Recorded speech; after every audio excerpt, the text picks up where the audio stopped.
Welcome to another episode of the Hot Seat Pod, brought to you by the Run the Play Network.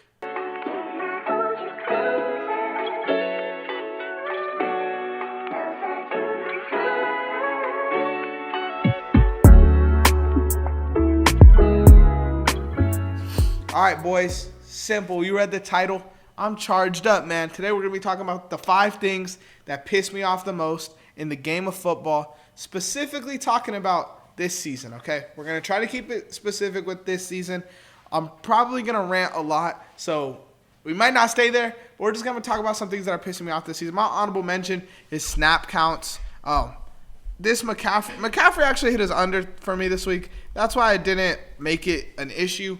But the whole thing where it's like snap counts or a player's going to have a certain amount of targets is always a lie. Let's be honest. They set McCaffrey's line at 14.5 rushing yards or rushing attempts this week. So I took the under. He had 13. But they said he was going to have 20 touches, and he actually had exactly 20 touches. But he was in the game and had the opportunity to get way more than 20 touches. That's why it's an honorable mention, okay? So don't say I'm bitching or nothing in the comments. It's an honorable mention for a reason because it's not that big of a deal. I don't have the evidence to back it up. That's why it's an honorable mention. But I feel like most of the time when they say things like he's going to be on a snap count, target count, whatever, they don't really be honest with it. They usually go over. All right, let's start with number 5, fantasy football, man. I feel like we're all here at this point of the season where we're either all in love with our team, hate our team. I feel like even if you're winning, you hate your team.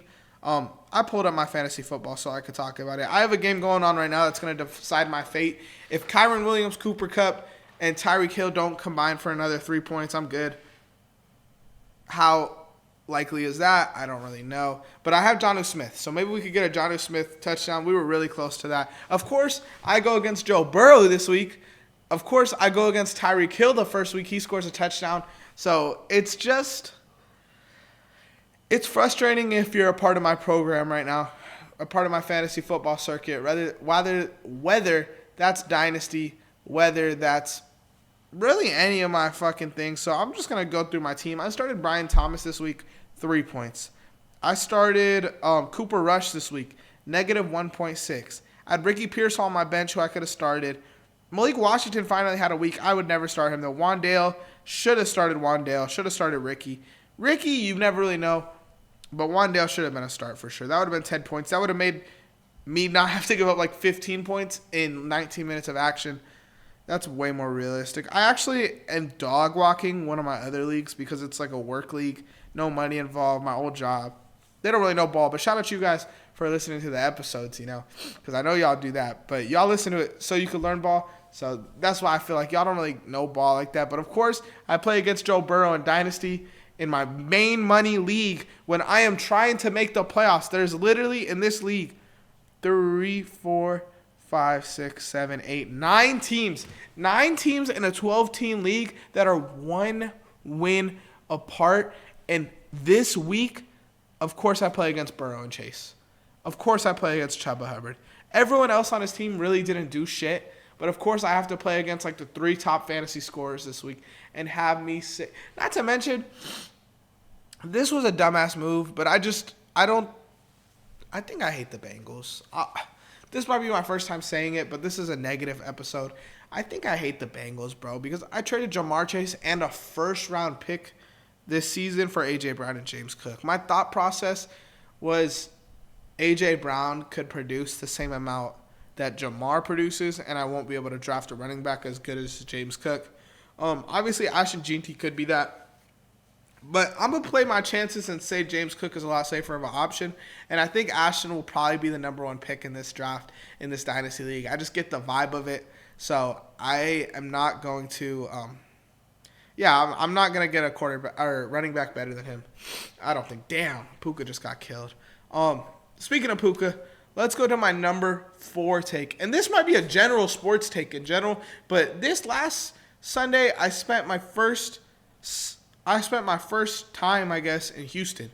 And, man, those fans shit on LA sports fans. The only real LA sports fans are Dodgers fans. I'm going to keep it a stack. Other fans don't really care about like their sport. Like Chargers fans were not on this level. Rams fans weren't on this level. Laker fans definitely weren't on this level. At least the ones that go to the stadiums and watch the games. And that kind of goes to it being more of like, oh, I just won these tickets. I'm going to take my managers to this game and stuff like that. Or the tickets being way too high so real fans can't get in. The Houston tickets were not that high. Like the real Houston fans could get in there. There was a lot of Lions fans in there, but there was also a lot. And we're at Sunday Night Football. So maybe that's the difference. But I've been to a lot of like Rams games or Chargers games that should be competitive, and it just doesn't feel like the stadium cares as much as when I was in Houston. I think there's pride in being a Texans fan, more pride than being a Rams or Chargers fan. And that just to me comes from, I feel like LA, we don't care about sports the same way. That might be a hot take. I'm sorry to all you LA fans. I know you clicked off the video, but let's just be honest, bro. When I was walking around Texas, bro, the amount of dudes I saw with their phones in their hands looking at college football scores, you would never see that in LA. For college football or college basketball, we're pretty decent. UCLA and USC had a run like 2 or 3 years ago with Evan Mobley, Isaiah Mobley, those guys. So I feel like there's a different passion for sports. Speaking of Texas, my number 3 team, the Texans being fake good, bro. If you listen to consistent episodes of the show, you probably heard me say this 10,000 times, bro. The Texans are the most fake good team in the NFL. Simple as that. Fake good. We're not really good. We're just in a terrible division. We win a lot of games. But, bro, like this last week, like proved everything to me, bro. We cannot handle adversity. If we want to be a real good team, could handle adversity. Jaden Daniels threw a Hail Mary touchdown. That team I look at way more seriously than the Texans. When, if I'm being honest, C.J. Stroud had a better rookie year last year. Let's just keep it a stack there. Our receiver core is better than theirs. Our defense is better than theirs. Our O-line should be better than theirs. It hasn't been playing like it. But when we look at players, roster-wise, our team should be better.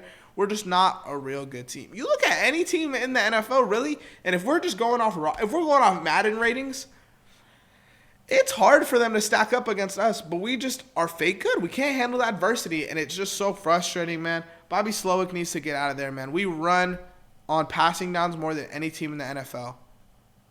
There is no reason for us to be up as many points as we were and blow that game the way we did, man. We just, once CJ threw that pick, bro, it was over. Our defense, bro, holding the Lions to 3, I think it was 3 or 10 points in a half is so impressive because that team could up and put up 40 on you, especially when the Texans were walking them down every drive. Like, they were scoring every drive. It's just frustrating, man. I mean, I don't want this to be all about me, though, even though it is what pisses me off. But here's something more general. Here's something you guys could probably agree with. George Pickens, man, he pisses me off. And I know he pisses you guys off for other reasons. You guys don't like him being like a CTE demon or grabbing face masks or fighting and all that. Honestly, bro, it's football. I don't really care about none of that. If that's your play style, go out there and swing on a dude. It's not, I mean, low-key, I like it. I like the fighting in football. You got to get in there. You got to get active. I want to see some action. I'm watching it. It's entertainment at the end of the day. I'm not out there coaching or playing. I want to be entertained. I want my favorite teams to win. You know what it is. But for me, George Pickens, the problem I have with George Pickens is Justin Fields had such a good start to the season, and this man was out there walking routes. The second Russell Wilson gets in there, now he wants to try. Justin Fields, to me, I think gives this team a higher ceiling because they could be more versatile.